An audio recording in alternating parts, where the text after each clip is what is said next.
Levin também comentou sobre a importância do acordo entre Mercosul e União Europeia e também sobre a redução de tarifas sobre baterias e semicondutores e o impacto noticial.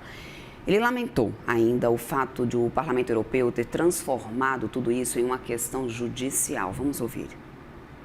Between Mercosur and the European Union, one of the biggest things is the reduction of tariffs. How will this impact on this reduction of tariffs on European batteries and also semiconductors impact the total cost of ownership, the TCO, which is something important to us here, of electric trucks produced here in Brazil? Okay, first of all, let me say that I'm super happy that finally there is a deal on the table. I'm not at all happy that the European Parliament choose to make a legal case of this and we have to lose more time. But hopefully when we look back in a couple of years, we will say it was worth the effort. As being big in both Latin America and in Europe, for us, the main advantage of this agreement is that we will become more flexible, i.e. more competitive, i.e. to the advantage of the economies both in Europe and in Brazil. Because if we are more competitive, we will manufacture more, we will invest more, we will employ more people, and that will be to the benefit of these countries. And that's exactly what this free trade agreement is pointing at.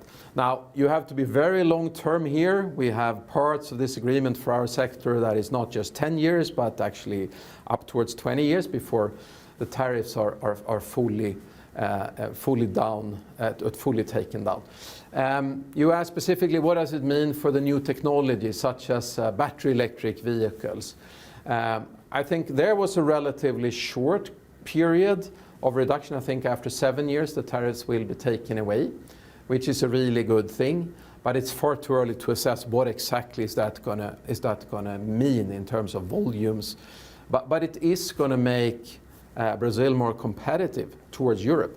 There is no doubt about that. Then, of course, in parallel, we have to develop here the technology to be able to export. But I see this foremost for us as a fantastic flexibility tool. We will be able to, with lower capex, do the same total volumes and be much stronger together. But in terms of reducing tariffs to batteries and semiconductors, does it change anything on the TCO, or it's actually not relevant? But of course it does. You know, anything that takes down product cost in a competitive landscape will automatically lead to lower cost for the users in our case. So our customers will eventually pay less, which is a good thing. That makes us more competitive. So yes, and that's how we compete. I mean, for our customers, the first thing they look at is the total cost of ownership. What does it cost to transport over 1 kilometer with this equipment from Scania or from one of our competitors? Then there are lots of other things. It's not only the cost. It's also, I mean, how many years can I use this equipment? What is the uptime? How often do I need to go for repairs? Can I get financing? You know, do I get access to BNDES subsidized financing? Can you help me with drivers? I mean, there are a million questions around, but the core competitiveness in our industry is defined by total cost of ownerships for our customers. So anything that lowers that is excellent for us and our industry. We were talking about China, and of course they have an aggressive supply chain. In talking about this agreement, this Mercosur and European Union statement agreement, do you think this would be kind of enough to make the Brazilian product actually competitive against this growing Chinese supply chain, or not? It's going to take a little bit more while. It's going to be more competitive. There is no doubt about that. So I think it's definitely taking steps in the right direction. And China is hyper competitive in lots of areas, and that's for many, many reasons. So you cannot just take tariffs and say, okay, we do this and that with tariffs and we're going to be competitive. It's about basic research, how you allocate the resources of the country. It's about engineering, brilliance or capabilities.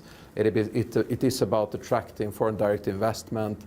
It is about the ecosystem in general. So there are lots of things that define the country's competitiveness towards other countries, of course. And China has found a model, which one must acknowledge is right now creating very competitive companies. And again, that's also one reason why we want to be in China and learn directly there and actually be part of the supply landscape, employ from the universities, be part of research programs, because there's a lot of interesting things happening there. Just like, by the way, we do already in Brazil. as we are here present since 70 years.